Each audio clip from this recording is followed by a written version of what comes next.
अपने पड़ोसी को बोलो ध्यान से सुन, क्योंकि सुनना विश्वास को पैदा करता है और विश्वास के द्वारा तू बड़े काम कर सकता है। आमीन। अपने पड़ोसी को बोलो हमारा युद्ध किसी इंसान से नहीं, किसी मिशन से नहीं, धर्म से नहीं, हमारा युद्ध शैतान से है, प्रधानों अधिकारियों से है, जो हेड ऑफिस, जिनका हेड ऑफिस आसमान में है। हालेलुया। इफिसियां 6 उसकी 13 आयत में लिखा, इसलिए परमेश्वर के सारे हथियार बांध लो कि तुम बुरे दिन का सामना कर सको और सब कुछ पूरा करके स्थिर रह सको। इसलिए सत्य से अपनी कमर कसकर और धार्मिकता की झिलम पहनकर और पांव में मेल के सुसमाचार की तैयारी के जूते पहनकर इन सब के साथ विश्वास की ढाल लेकर स्थिर रहो, जिससे तुम उस दुष्ट के जलते हुए तीरों को बुझा सको। उद्धार का टोप और आत्मा की तलवार जो परमेश्वर का वचन है ले लो। हर समय हर प्रकार से आत्मा में प्रार्थना और विनती करते रहो, इसीलिए जागते रहो और पवित्र लोगों के लिए लगातार प्रार्थना और विनती किया करो। सब बोलो आमीन। आमीन। इसमें पहला हथियार है सत्य से अपनी कमर कसना,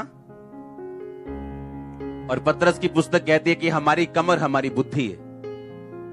इसका मतलब कमर बुद्धि कसनी है हमने अपनी सच्चाई से, यानी यीशु मसीह के वचन से क्या कसना है हमने अपनी, क्योंकि बाइबल कहती है ये बुद्धि, ये दिमाग वो चीज है जहां शैतान अटैक करता है। गंदे विचारों से, वो चोरी का हो, वो व्यभिचार का हो, वो कुचिंता हो, वो जेलसी हो, वो माफ ना करना हो, वो किसी को नाश करने का प्लान हो, किसी को माफ ना करना हो, किसी के विरुद्ध कड़वाहट, ये सारी चीजें दिमाग में होती। और उसने कहा कि तुम्हारा युद्ध जो है वो लहू और मांस से नहीं, पर अधिकारियों से है, हाकिमों से है, जिनका हेड ऑफिस दुष्टता की सेनाओं से जो आकाश में रहती। इसलिए सारे हथियार बांधो ताकि तुम बुरे दिनों का सामना करके सब कुछ पूरा करके स्थिर रह सको। बाइबल के वचन में इस तरह लिखा कि अगर 2 जने सहमत ना हो, क्या वो चल पाएंगे इकट्ठे? नहीं चल पाएंगे। उसी तरह अगर आप और परमेश्वर का वचन सहमत नहीं है, आप कुछ और कर रहे हैं, परमेश्वर के वचन में कुछ और लिखा है, तो आप परमेश्वर को ये नहीं कह सकते कि वो आपको बचाए या आपको ब्लेस करे या आपको सुरक्षित करे या आपको आशीषित करे या आपके बिजनेस को बढ़ाए। ऐसा होना पॉसिबल नहीं। हालेलुया। उसने कहा सच्चाई से अपनी कमर कसनी और धार्मिकता की झिलम पहननी। अपने पड़ोसी को बोलो धार्मिकता की झिलम पहन और सच्चाई से अपनी कमर कस। हालेलुया। फिर से बोलो अपने पड़ोसी को, बोलो सच्चाई से कमर कस। तेरी कमर तेरी बुद्धि है, तेरा दिमाग है। और धार्मिकता की झिलम पहन, पांव में मेल की सुसमाचार की तैयारी के जूते पहन और विश्वास रख। उद्धार का टोप, आत्मा की तलवार रख। आमीन। जब यीशु मसीह के पास शैतान आया और उसने कहा अगर तू परमेश्वर का बेटा है तो इन पत्थरों को बोल ये रोटियां बन जाएं। शैतान जब भी आएगा कंफ्यूजन के साथ आएगा।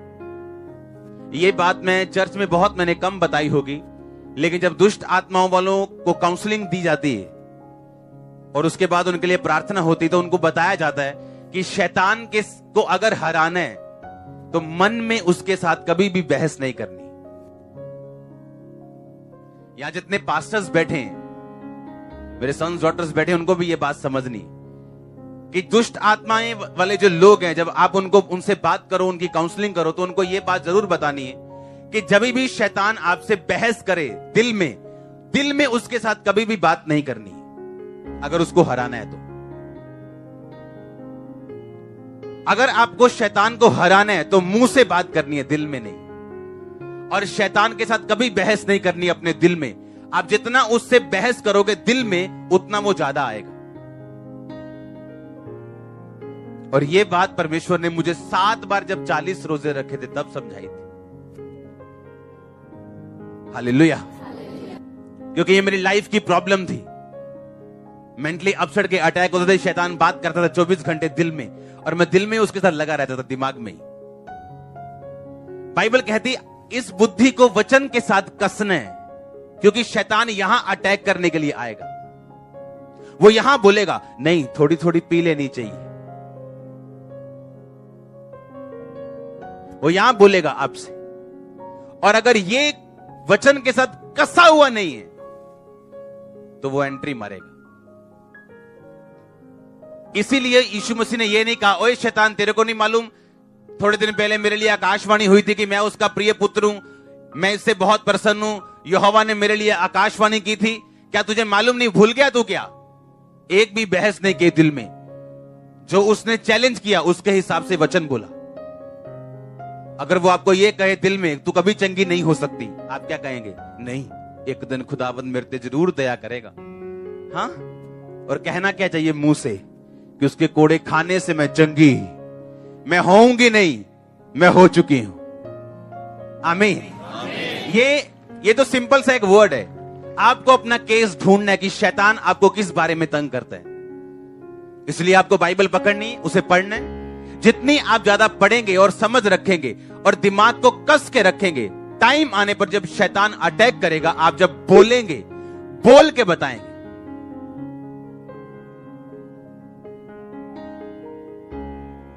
अगर वो आपको कुछ गलत करने के लिए कह रहे, आप बोलेंगे नहीं, बाइबल कहती पवित्र बन जिस तरह तरह बुलाने वाला पवित्र।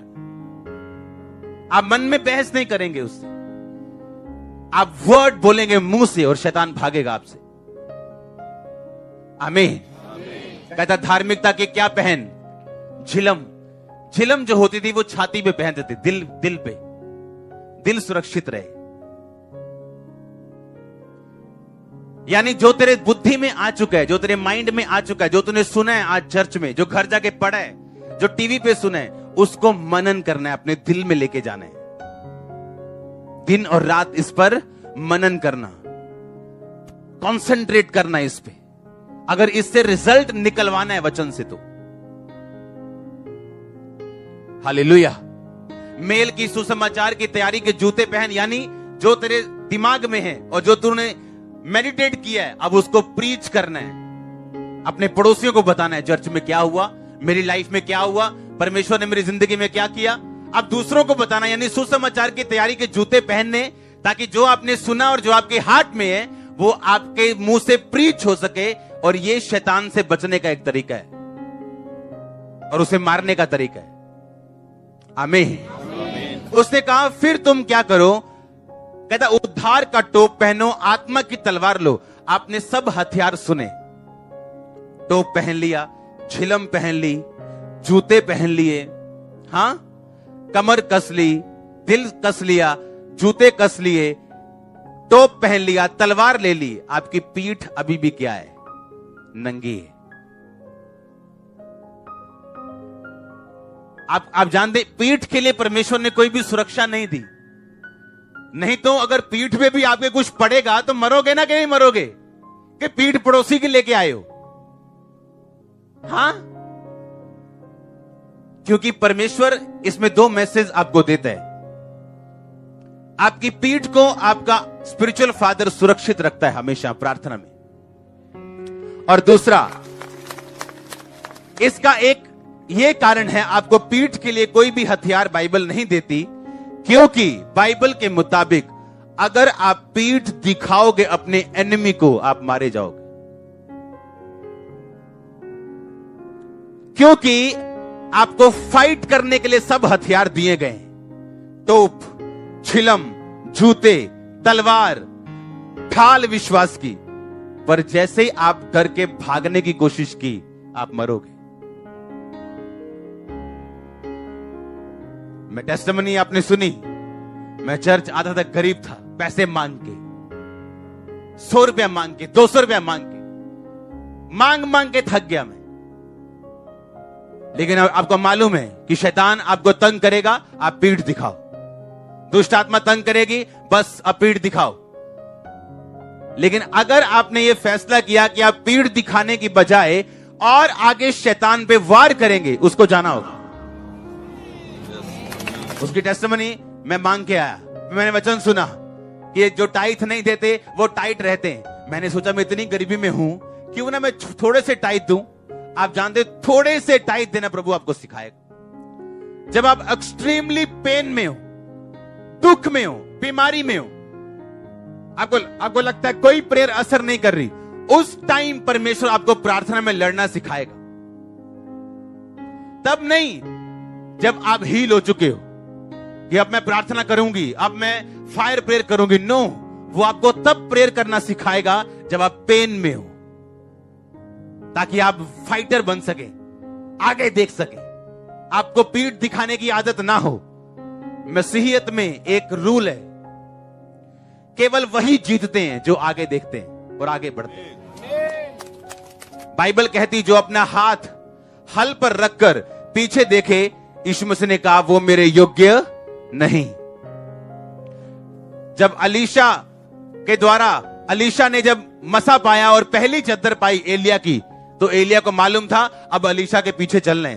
कहता 2 मिनट दे दे मुझे, मैं अपने मम्मी डैडी को बाय बाय बोला हूं। उसके बाद 12 जोड़ी बैल थे। 12 जोड़ी बैल का मतलब था एक अच्छा खासा बिजनेसमैन था वो। 12 जोड़ी बैल कोई ऐसे खाने पिलाने के लिए नहीं रखता था। 12 जोड़ी बैल मतलब रोज का हजारों रुपए का खर्चा, आज के हिसाब से उसका मेंटेनेंस का खर्चा था, वो तभी निकाल पाता था। उसके बाद इतने 100 खेत थे, वो बिजनेसमैन था, किसान था, एक प्रॉस्पर। और जब उसने कहा ओके मुझे अपने मम्मी डैडी को बाय बाय बोलने दे, पापा को समझाऊंगा, इससे इतने पैसे ले लियो, इससे इतने पैसे ले लियो, इसको ये डाल दियो खाद, इसको ये डालनी है, मैं मना बाय बाय कर रहा है। एलिया ने कहा मैंने तुझसे क्या किया, भाग जा यहां से। जब परमेश्वर ने बुलाया, आपके पास पीछे देखने का कोई भी टाइम नहीं। आप पीछे देखोगे, पीछे जाओगे, आप हारोगे, तौबा करोगे, फिर आप वापस आओगे और आपको समझ आएगी मैंने गलती की। फिर आपको समझ आएगी नहीं ये शैतान का वार था, ये शैतान की चाल थी। और कोई भी धर्मी गलती कर सकता है इस मामले में। जब चार्जिंग कम हो जाती है आप गलतियां करते हैं। इसलिए चर्च जितनी मर्जी बढ़ जाए, मेरा 1 पॉइंट चार्जिंग पे लगा ही रहता है रात को। हाँ, मुझे मालूम है ना बल से ना शक्ति से, उसकी आत्मा के द्वारा। मैं अपनी वाइफ को एक चीज बता रहा था, मैंने कहा फेसबुक पे जा, ये पेज खोल। हमने एक पेज खोला, मैंने को बताया कि देख ये पेज 2 साल पहले वो बड़ा एक्टिव था क्रिश्चियनिटी में, ये हो गया वहां वो हो गया, न्यूज़ देनी इधर उधर की। बाद में कहां गया, 2018 में कम हो गया, 19 में गायब हो गया। ये हाल है सेवकाइयों का। उठे शुरली के जैसे पटाखे, 4 बजे शुरली कहां गई पता ही नहीं जी किथे गई। शुरलियां मत बनो, सैटेलाइट बनो। और सुनो, जितने मर्जी आप पढ़े लिखे हो, जितने मर्जी आप बाइबल स्टूडेंट हो, बाइबल टीचर हो, कोई भी हो, बिना आपकी चार्जिंग और बिना बेसिक पूरा किए आप शैतान से फाइट नहीं कर पाओगे। ये बच्चों का काम नहीं है। हालेलुया। आप देखो एलिया जिसने आसमान से बारिश बरसा दी, आसमान से बारिश बंद कर दी, नबियों सैकड़ों बाल के नबियों को मार दिया। जब एक धमकी दी जेज़ाबेल ने, भाग गया वहां से। आप दिमाग लगाओ, एक आदमी जो 400-800 की भीड़ से, जो बाल के नबी जिनके अगर 30-30 फॉलोअर भी लगाओ कि 24,000 लोग हैं उसके पास, उसकी भीड़ से नहीं डरा, एक लड़की की धमकी से डर गया। रीजन क्या था? प्रार्थना की कमी होना। आप जितने मर्जी खब्बी खानो, आपको रोज चार्जिंग करनी है। आप मोबाइल को ये नहीं कहते मैंने परसों तुझे फुल चार्ज किया था ना, आज चार्ज नहीं करूंगा तभी भी तुझे चलना है। वो चलेगा क्या?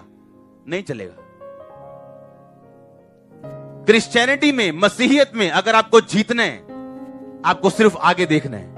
निराशा नहीं आएगी, मैं नहीं कहता, 100% आएगी। दुख 100% आएंगे, निराशा 100% आएगी, लेकिन आपको वो सिखाने के लिए होगी, आपको ये बताने के लिए होगी कि आपकी एक्सट्रीम निराशा में, जब आपके आसपास कुछ भी आशा की किरण नहीं दिख रही थी, अगर तब परमेश्वर ने आपको छुड़ा दिया, तो आज वो आपके साथ क्या करेगा?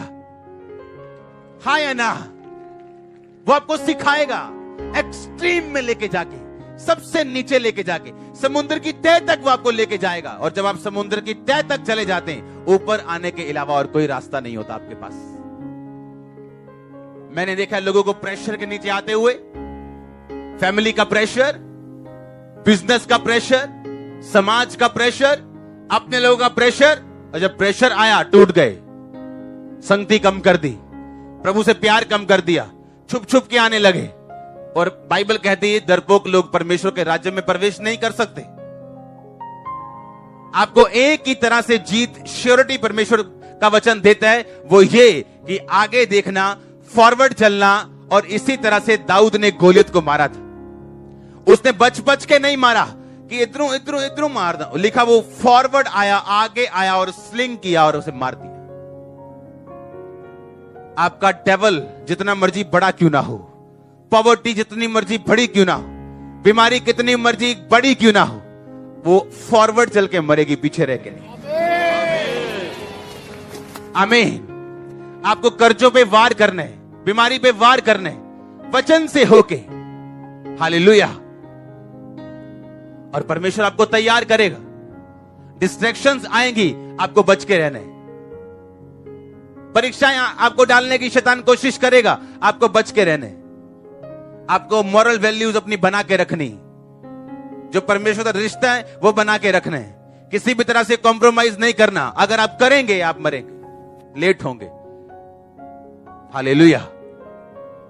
परमेश्वर ने कहा मैंने इस्राएलियों को ऐसा राह दिया कि जहां वो इस जगह पे पहुंच जाएं कि सामने समंदर हो और पीछे फिरौन की सेना हो। ऐसा क्यों?